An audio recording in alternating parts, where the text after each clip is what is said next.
Hi friends, welcome to alpha channel. ரொம்ப நாளைக்கு அப்புறம் ஒரு கார்டன் வீடியோ தான். இது வந்து விக்ஸ் துளசி செடி. இது நான் ஒரு சின்ன குச்சி தான் வாங்கி வச்சேன். நல்லா புஷியாக படர்ந்து வளர்ந்துருச்சு. இப்போ வந்து அதில் நிறைய பூ பூக்க ஆரம்பிச்சிச்சு. இந்த மாதிரி ஹர்ப்ஸ்லாம் வந்து பூ பூத்துச்சுன்னா ஒழுங்காக வளராது. ஸோ அதனால் கொஞ்சம் கட் பண்ணி எடுத்துகிட்டு நான் பூ பூத்த கிளையெல்லாம் கட் பண்ணிட்டேன். அது வந்து பதியம் போட போகிறேன். ஒரு சின்ன குச்சி வச்சாலே விக்ஸ் துளசி வந்து ரொம்ப அழகாகவே வளர்ந்துடும். ஒரு இலை பிச்சு நீங்கள் மோந்து பார்த்தீங்கன்னா அச்சஸில் அந்த ஹால்ஸ் விக்ஸ் அதெல்லாம் எப்படி ஸ்மெல் வருமோ அதே மாதிரி தான் இருக்கும். நல்லா ஆவி பிடிக்கிறதுக்கு, அப்புறம் வாயில் போட்டு மென்று சாப்பிட்டா சளி பிரச்சனைக்கு எல்லாருக்கும் ரொம்ப சூப்பராக இருக்கும். அந்த விக்ஸ் துளசி வளர்க்குறதும் ரொம்பவே ஈஸி.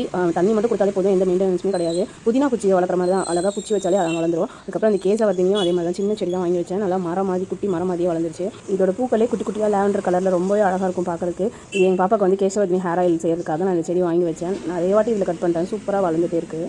ஆனால் இது வந்து கட்டிங்ஸ் மூலமாக வளர மாட்டுது. நான் நிறைய குச்சி உடச்சி வச்சு பார்த்துருக்கேன். எல்லாமே காஞ்சி தான் போகுது. அவ்வளோ சீக்கிரம் வளர மாட்டுது. ஆனால் வந்து விதைகள் இருக்குது. விதைகளுமே முளைப்பு திறன் ரொம்பவே கம்மியாக இருக்குது. அதுக்கப்புறம் வந்து பொடுத்தலை வந்து சின்ன குச்சி தான். ஆன்லைனில் தான் ஒரு நர்சரியில் வாங்கினேன். அவங்க கொடுக்கும்போது ரொம்ப குட்டியாக இது எப்படா வளரும் அப்படின்னு நினச்சி வச்சேன். ஆனால் நல்லா புதர் மாதிரி வளர்ந்துருச்சு. அது பாட்டுக்கு வளர்ந்துட்டே போகுது.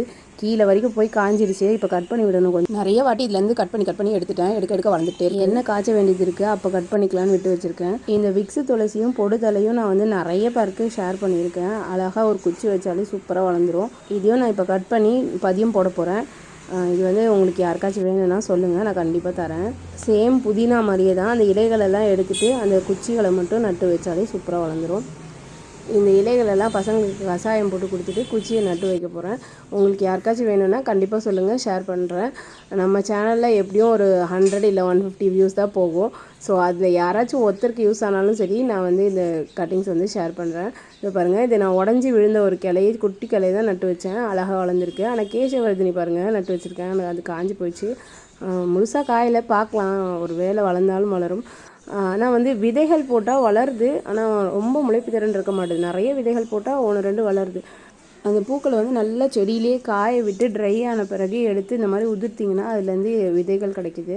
அந்த விதைகளை போட்டால் வந்து செடி வளரதான் செய்யுது. நான் செடிக்கு தண்ணி ஊற்ற வரும்போது காஞ்ச பூக்கள்லாம் பிச்சு எல்லா தொட்டிலையும் 2 போட்டுகிட்டே வருவேன். நீங்களும் உங்களுடைய வீட்டில் வந்து இருக்கிற கொஞ்சம் இடத்துல அந்த வேஸ்டான பழைய டப்பாவில் வந்து கொஞ்சமாக மண் நிரப்பி இந்த மாதிரி ஈஸியாக வளரக்கூடிய ஹெர்பல் பிளான்ட்ஸ் வந்து நீங்களும் வளர்த்து பாருங்கள். ரொம்பவே மைண்ட் ரிலாக்ஸேஷனாக இருக்கும். ரொம்ப யூஸ்ஃபுல்லாகவும் இருக்கும். நான் இந்த பொடுதலை அப்புறமா இந்த விக்ஸ் துளசி இது 2மே பதியம் போட்டு செடிகள் வளர்ந்ததுன்னா நான் வந்து எல்லாருக்குமே ஃப்ரீயாகவே கொடுக்குறேன்.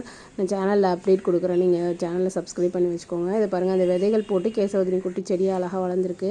இது அவ்வளோதான். விக்ஸ் துளசியை வந்து பதியம் போட்டாச்சு. ஹோப் பார்க்கலாம் நல்லா வளருதான்னு. சேனல் பிடிச்சிருந்தா லைக் பண்ணுங்கள், ஷேர் பண்ணுங்கள். பாய்.